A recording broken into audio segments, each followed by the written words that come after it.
সবাইকে নমস্কার জানিয়ে বলছি, প্লিজ দয়া করে কেউ কাউন্টিং এজেন্টরা এবং প্রার্থী ক্যান্ডিডেটরা তারা ভোটিং এলাকা ছেড়ে আসবেন না।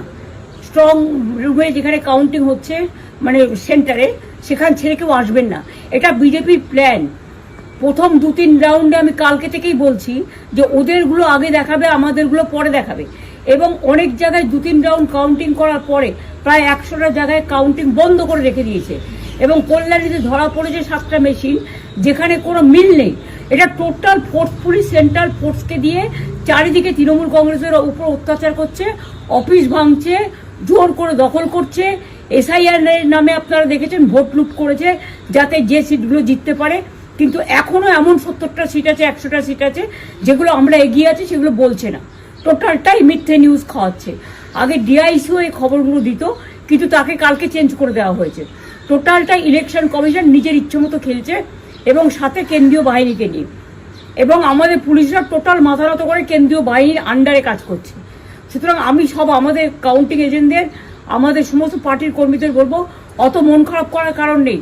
আমি বলেছিলাম সূর্যাস্ত পরে আপনারা জিতবেন। 3 রাউন্ড 4 রাউন্ড কাউন্ট হলেও এটা 14 রাউন্ড থেকে 18 রাউন্ড কাউন্ট হয়, তখন আপনারা জিতবেন। Wait and see, watch. আমরা সবাই আপনাদের সাথে আছি, আপনারা কেউ ভয় পাবেন না, নিশ্চিন্তে থাকুন। আমরা বাঘের বাচ্চার মতো লড়াই করে যাব। আমরা তৃণমূল কংগ্রেসের পক্ষ থেকে বলতে চাই যে এত দেরি কেন হচ্ছে গণনা করতে।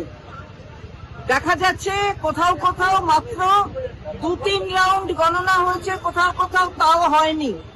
এই দেরির কারণ কি আমরা জিজ্ঞাসা করতে চাই। এবং এই যে ট্রেন্ডটা কি সেটা রিলিজ করছে না, রিলিজ করছে।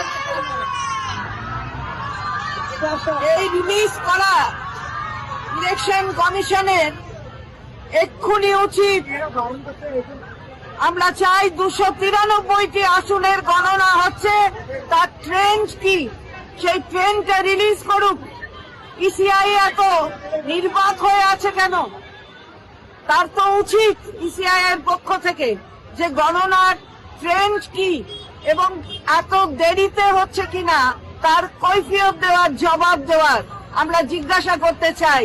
তবে হ্যাঁ, আমাদের কর্মীরা একেবারে দুর্গ ধরে থাকবে, তারা কিন্তু ছেড়ে কথা বলবে না।